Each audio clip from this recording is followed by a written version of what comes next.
Chapter 1. My story begins. In 1825, I was 10 years old. My father and mother were dead. I lived with my aunt and uncle, Mr. and Mrs. Reed. Their house was called Gateshead Hall. The house was in Yorkshire, in the north of England. My aunt and uncle Reed had 2 children, a boy, John, and a girl, Eliza. I liked my uncle Reed, and he liked me. But in 1825, my uncle died. After that, I was very unhappy. My Aunt Reed did not like me, and John and Eliza were unkind to me.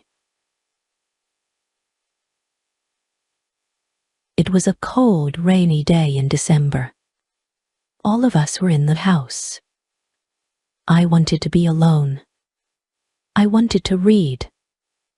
I opened a book. Then I heard my cousin John's voice. "Jane, Jane Eyre, where are you?" John shouted. He came into the room and he saw me. "Why are you reading my book?" he asked. "Give it to me." John took the book. He hit my head with it. I screamed. John hit me again. I pulled his hair and I kicked him. "Help! Help! Mama!" John shouted.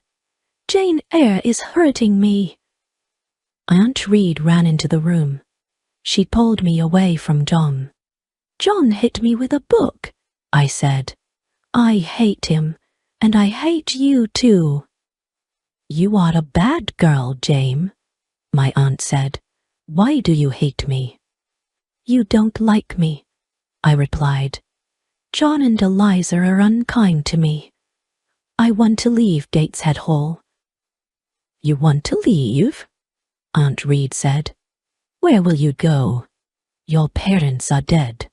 You cannot live alone." Aunt Reed thought for a moment. "My friend, Mr. Brocklehurst, is the owner of the school," she said. "I will send you to Mr. Brocklehurst's school." A few days later, Mr. Brocklehurst came to Gateshead Hall. He was a very tall man. His eyes were dark, and his face was cruel. "Jane Eyre," he said to me, "God does not like bad children. God punishes bad children, Jane Eyre." "God will punish John Reed," I replied. "John Reed hates me, and he shouts at me." "That is not true. You are a liar, Jane Eyre," Mr. Brocklehurst said. "You must not tell lies, and you must not live here with your cousins. You will come to Lowood School. You will become a good girl." "I want to come to your school, sir," I said. "I want to leave this house." "Bad girls are punished at my school, Jane Eyre," Mr. Brocklehurst said. "The girls work very hard at Lowood." "I will work hard. I will be a good pupil, Mr. Brocklehurst," I said. 2 weeks later, I left Gateshead Hall. I went to Lowood School.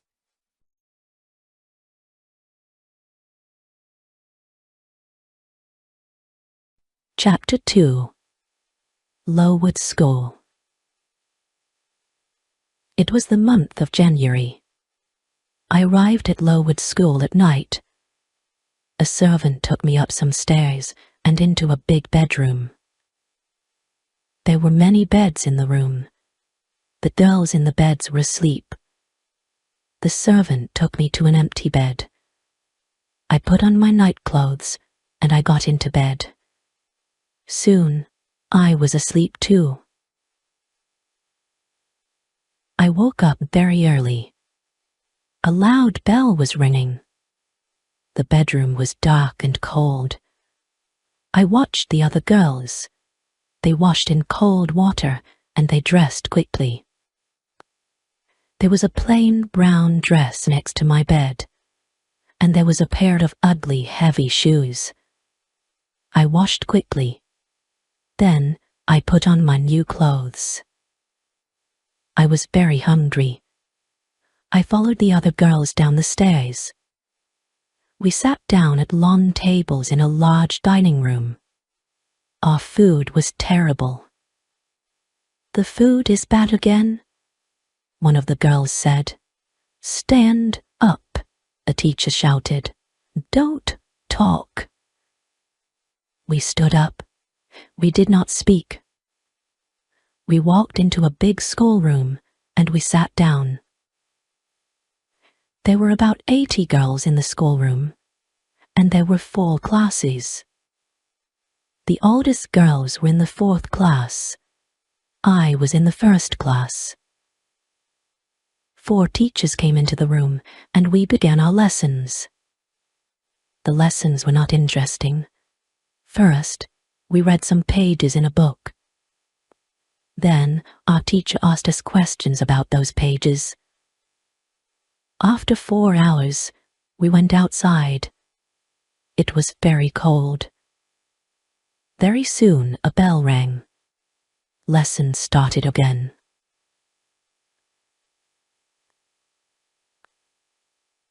Three weeks passed. One afternoon, the head teacher came into the schoolroom. The head teacher's name was Miss Temple. Mr. Brocklehurst was with her. We all stood up. I stood behind an older girl. I did not want Mr. Brocklehurst to see me. Mr. Brocklehurst walked slowly round the room. Everybody was very quiet. And then I dropped my book. Mr. Brocklehurst stopped walking. He looked at me. "Ah, the new girl," he said. "Come here, Jane Eyre." Then he pointed at 2 of the older girls. "You 2 girls, put Jane Eyre on that high chair," he said. "Look at Jane Eyre, everybody," Mr. Brocklehurst said. "This child is bad. She is a liar. She will be punished. Miss Temple, teachers, girls, do not talk to this child." Then he spoke to me again. "Jane Eyre, you must stand on that chair for 2 hours," he said. "You are a bad girl." That evening, I cried and cried. But Miss Temple was kind to me. "You are a good pupil, Jane," she said, "and you are not a bad girl. I am your friend, Jane." "Thank you, Miss Temple," I said. Lowood School was in an unhealthy place. The buildings were wet and cold. Mr. Brocklehurst owned the school. He was a rich man. But he did not buy warm clothes for us, and he did not buy good food for us. Everybody hated him. In the spring, many of the girls became sick. Some of them left the school. They never came back. Many of the girls died. That spring was a terrible time. We had no lessons. Miss Temple and the other teachers took care of the sick pupils. Mr. Brocklehurst had to buy better food for us, and he had to buy warm clothes for us. Mr. Brocklehurst never came to the school. The next year, Lowood School moved to a better place. It was a healthier place. There were new schoolrooms, new bedrooms, and a new dining room. The new buildings were bright and clean. The teachers were happy. After that, I was happy at Lowood School too. I was a pupil at Lowood School for 6 years. Then I became a teacher. I was a teacher at the school for 2 years. But I never returned to Gateshead Hall, and the Reeds never wrote to me.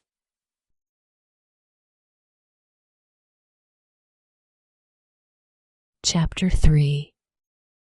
Thornfield Hall.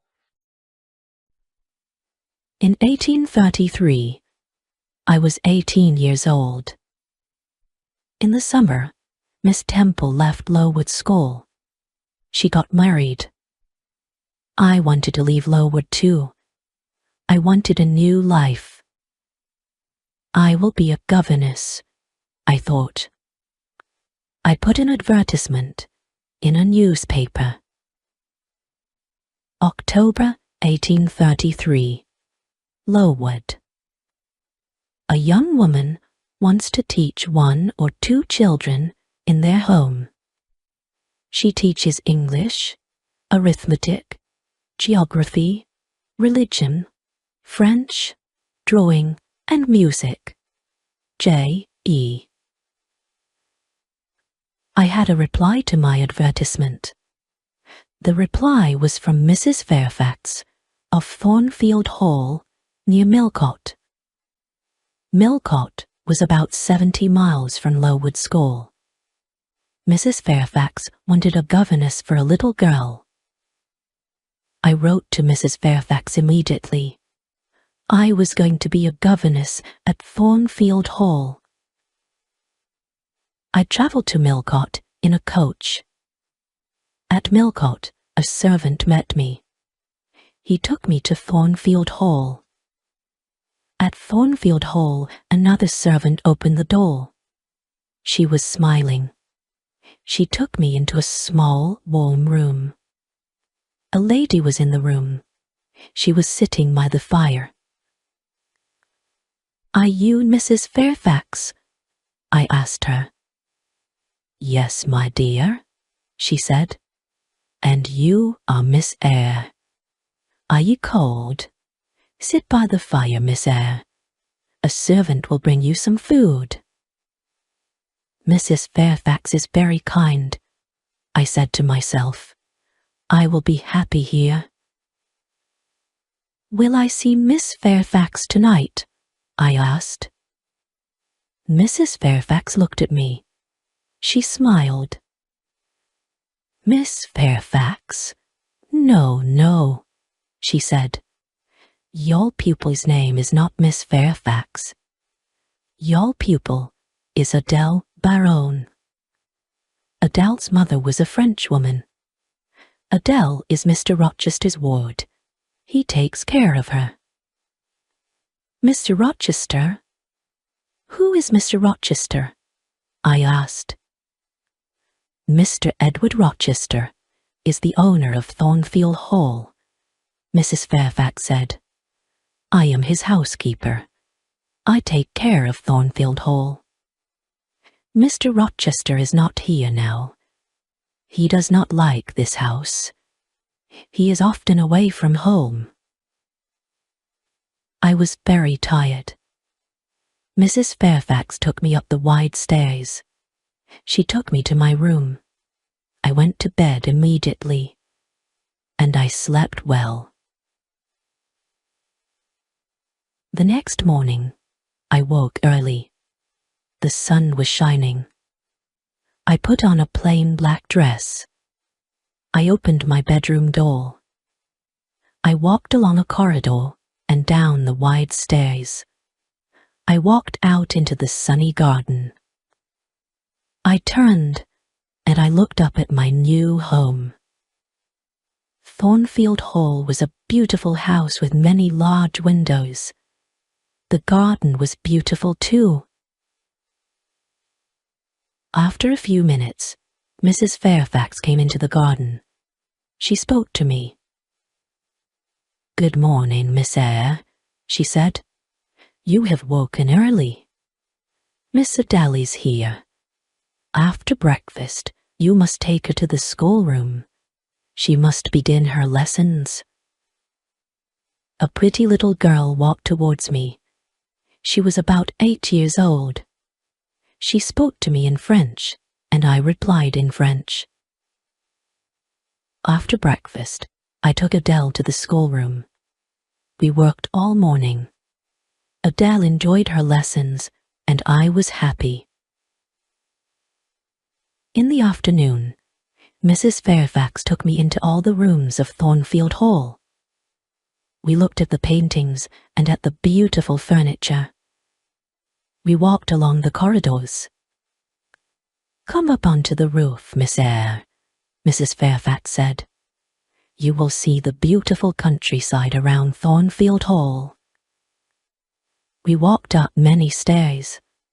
At last, we were at the top of the house. We walked along the top corridor. Mrs. Fairfax opened a small door, and we walked onto the roof. "Look, Miss Eyre," Mrs. Fairfax said. "You can see for many miles." We stood on the roof for a few minutes. Then we went back into the house. We walked carefully towards the stairs. The top corridor was narrow and dark. Suddenly, I heard a strange laugh. "Who is that, Mrs. Fairfax?" I asked. Mrs. Fairfax did not reply. She knocked on a door. "Grace," she said. The door opened. Behind the door was a small room. A servant was standing at the door. "Be quiet, Grace, please," Mrs. Fairfax said. The woman looked at Mrs. Fairfax. Then she closed the door. "That was Grace Poole," Mrs. Fairfax said. "She works up here. Sometimes she laughs and talks with the other servants. Don't worry about Grace. Please come downstairs now, Miss Eyre."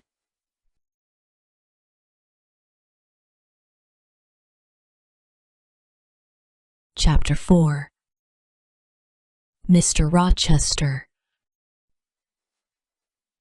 3 months passed. I had not met the owner of Thornfield Hall. Mr. Rochester had not come home. One January afternoon, I went out and I walked towards the road. I was going to the village of Eyre. I was going to post a letter in the village. Eyre was 2 miles from Thornfield Hall. The day was fine, but it was very cold. I walked quickly, and soon I was near the village. Suddenly, a big black and white dog ran past me. A moment later, a man on a black horse followed the dog. Then I heard an angry shout. The dog ran past me again. It was barking loudly. I turned round. The horse had fallen on the icy ground, and the man had fallen from the horse. I walked towards them. "Can I help you, sir?" I asked. "My horse fell. I've hurt my foot," the man said. The horse stood up. The man tried to stand up too, but he could not stand. He fell onto the ground again. The man was about 35 years old. He was not handsome, but he had a strong face. He had dark eyes and black hair. He was not very tall, but his body was powerful. "I'll bring somebody from Thornfield Hall," I said. "Do you live at Thornfield?" the man asked. "I am the governess," I replied. "Ah, yes, the governess," the man said. "Help me, please." The man stood up very slowly, and he put his hand on my shoulder. He walked slowly towards his horse. I helped him. He pulled himself onto the horse. "Thank you. Now go home quickly," the man said. And he rode away. I walked on to the village, and I posted my letter. Then I returned to Thornfield Hall. Bright lights were shining in the big house. I went inside. A big, black and white dog walked towards me. It came from the dining room. I had seen the dog before. "Whose dog is that?" I asked a servant. "It's Mr. Rochester's dog," the servant replied. "Mr. Rochester has come home, but he has hurt his foot. His horse fell on some ice." I smiled. The owner of Thornfield Hall had returned. But I did not see Mr. Rochester again that day. I saw Mr. Rochester the next day. He sent for me in the evening. I put on a clean dress. I brushed my hair carefully. Mr. Rochester was in the large sitting room. He was sitting in a big chair. His right foot was on a small chair. Mrs. Fairfax and Adele were sitting with him. "This is Miss Eyre, sir," Mrs. Fairfax said. Mr. Rochester looked at me. He did not smile. "Sit by the fire, Miss Eyre," he said. "Where have you come from?" "From Lowood School," I replied. "I was there for 8 years." "8 years?" Mr. Rochester said. "That is a long time. Who are your parents?" "I have no parents, sir," I answered. "They are dead." "But where is your home, Miss Eyre?" Mr. Rochester asked. "I have no home, sir. I have no family," I said. "Why did you come to Thornfield Hall?" Mr. Rochester asked. "I wanted to leave Lowood, sir," I replied. "I put an advertisement in a newspaper. Mrs. Fairfax replied to my advertisement." "Yes, I did," Mrs. Fairfax said. "Miss Eyre is a good teacher, Mr. Rochester." Mr. Rochester smiled for the first time. "You are very young, Miss Eyre," he said. "I am 18, sir," I replied. Mr. Rochester smiled again. He did not ask me more questions. After that evening, I did not see Mr. Rochester for a few days. Then, one night, he sent for me again. "Sit near me, Miss Eyre," he said. "Mrs. Fairfax will talk to Adele." I sat down quietly, but I did not speak. The fire was very bright. I saw Mr. Rochester's face clearly. I saw his large, dark eyes. He was smiling. He was happy. After a minute, Mr. Rochester spoke. "Miss Eyre," he said, "you are looking at me very carefully. Am I a handsome man?" "No, sir," I said. "You speak the truth, Miss Eyre," Mr. Rochester said. "Look at me again. Am I a kind man?" "No, sir," I said again. "You are smiling now, but you are not always kind." "That is true," Mr. Rochester replied. "I have had a difficult life. I have met bad people. I have been a bad person myself. Now Thornfield Hall is my home, but I hate this house." "You are very young, Miss Eyre. You cannot understand me." "You were right. I don't understand you, sir," I said. I stood up. "Where are you going?" Mr. Rochester asked. "It is late. Adele must go to bed," I said. "Are you frightened of me, Miss Eyre?" Mr. Rochester asked. No, sir, I replied. But you say strange things, sir. Mr. Rochester smiled. Take Adele to her bedroom now, Miss Eyre, he said. We will talk again tomorrow. After that night, we talked together many times. Mr. Rochester was an interesting man, but he was a strange man too. I often thought about him. Why does Mr. Rochester hate Thornfield? I asked myself. Thornfield Hall is a beautiful place, but Mr. Rochester is not happy.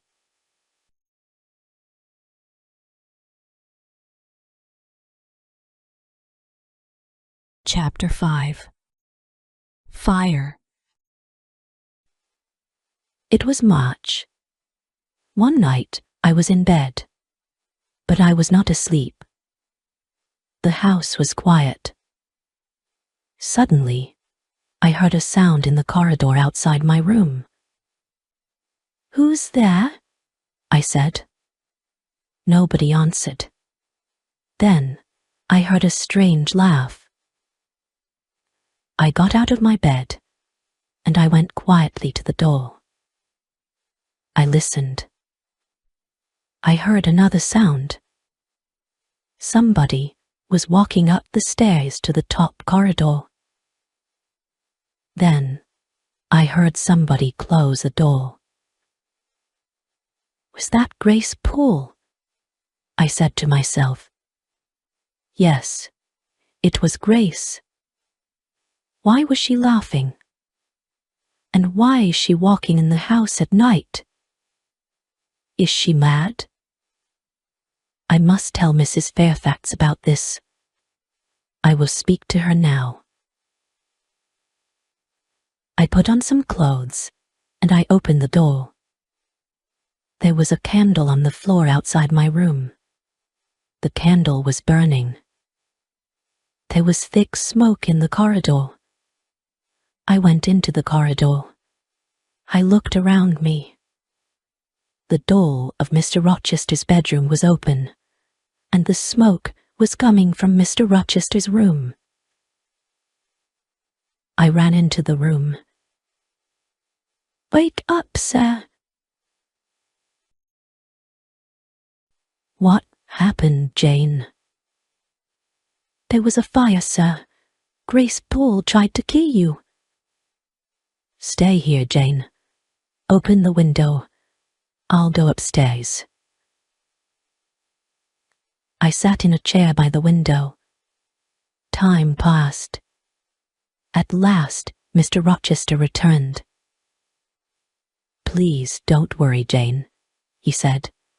Grace Poole is a strange woman, but she won't hurt anybody tonight. I stood up. Good night, sir, I said. Mr. Rochester held my hand. He looked at me, and he smiled. Thank you, my dear friend, he said. You saved my life tonight, Jane. Good night, sir, I said again. I went back to my bed. I was very tired, but at first I could not sleep. Suddenly, I understood something.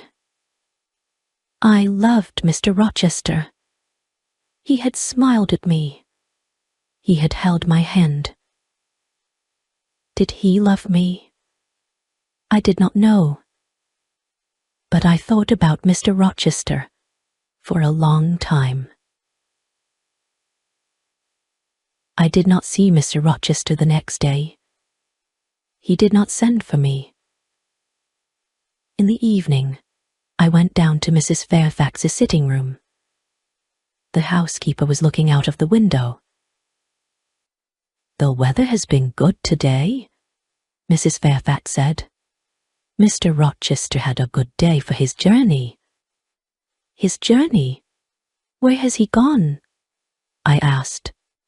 I was surprised. He has gone to Ingram Park, Mrs. Fairfax replied. Mr. Rochester will stay there for a week or more. He has many friends. All his friends will be at Ingram Park this week. Will there be any ladies at Ingram Park? I asked. Yes, Mrs. Fairfax said. There will be many ladies there. Miss Blanche Ingram will be there. Mr. Rochester has known her for many years. Is Miss Ingram beautiful? I asked. She is very beautiful, Mrs. Fairfax said. Will Mr. Rochester marry her? I asked. Mrs. Fairfax smiled. I don't know, Miss Eyre, she replied. I don't know. I was very unhappy. I went up to my bedroom. I looked in my mirror. Jane Eyre, I said to myself, you are not pretty, and you are poor. Mr. Rochester will never marry you. He will marry Miss Blanche Ingram. She is a rich lady. You are a poor governess. Forget Mr. Rochester, Jane Eyre. Forget him.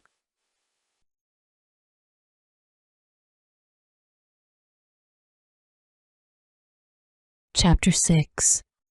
Guests at Thornfield Hall. 2 weeks later, a letter arrived for Mrs. Fairfax. Mr. Rochester will return on Thursday, Mrs. Fairfax said. Some of his friends will come here with him. There will be many guests at Thornfield Hall. On Thursday evening, Mrs. Fairfax, Adele, and I were in Adele's bedroom. Mrs. Fairfax was looking out of the window. The guests are arriving now, Mrs. Fairfax said. I went to the window, and I looked out. There were 3 carriages. 2 people were riding horses. Mr. Rochester was riding his big black horse. A beautiful young woman was riding a white horse. Mrs. Fairfax pointed to the young woman. That is Miss Ingram, the housekeeper said. Then she went downstairs. Adele wanted to go downstairs too. No, Adele, I said. We cannot go downstairs tonight. Mr. Rochester is talking to his guests. The next day, Mrs. Fairfax came into the schoolroom. Mr. Rochester wants you to meet his guests tonight, Miss Eyre, she said. Adele must meet them too. Later, Adele and I went quietly into the sitting room. And soon, 8 ladies came into the room. One of them was tall, dark, and very beautiful. She was Blanche Ingram. Adele ran towards her. Good evening, beautiful lady, she said in French. What a pretty little girl, Blanche Ingram said. Miss Ingram spoke to the other ladies, and she spoke to Adele, but she did not speak to me. Half an hour later, the gentleman came into the room. I looked at Mr. Rochester. He saw me, but he did not speak to me. Miss Ingram pointed at Adele. Why doesn't this little girl live at school, Mr. Rochester? She asked. Adele learns her lessons at home, Mr. Rochester replied. She has a governess. Oh, yes, that small woman by the window, Miss Ingram said. I had many governesses.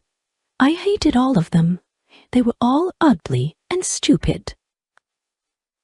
Later, Miss Ingram and Mr. Rochester sang some songs together. Mr. Rochester had a fine voice. I listened to the songs. Then I left the room. Mr. Rochester followed me. What is wrong, Jane? he asked. "Nothing is wrong, sir," I said, "but I am tired. I am going to my room. Good night, sir." "You are tired. And you are unhappy too," Mr. Rochester replied. "There are tears in your eyes. Rest now, Jane. But please come and meet my guests tomorrow evening. Don't forget, Jane." The guests stayed at Thornfield Hall for 2 weeks. Every evening, I went to the sitting room with Adele. Nobody spoke to me. Mr. Rochester and Miss Ingram were always together. One afternoon, Mr. Rochester went to Millcote. He returned late in the evening. I met him at the front door. "Another guest has arrived, sir," I told him. "His name is Mr. Mason. He has come from the West Indies." Suddenly, Mr. Rochester's face was pale. He held my hand tightly. "Mason. The West Indies. Mason," he said. "Are you ill, sir?" I asked. "Jane, my little friend, I've had a shock," he said. "Bring me a glass of wine, please." I went quickly to the dining room. I returned with a glass of wine, and I gave it to Mr. Rochester. "What are my guests doing?" he asked. "They are eating and laughing, sir," I replied. "Mr. Mason is talking to the other guests. One day, they will all hate me," Mr. Rochester said. "Now go into the dining room again. Tell Mason to meet me in the library." I gave Mr. Mason the message. Then I went to my bedroom. I got into my bed. Later, I heard Mr. Rochester coming up the stairs with Mr. Mason. They were laughing and talking. Soon, I was asleep.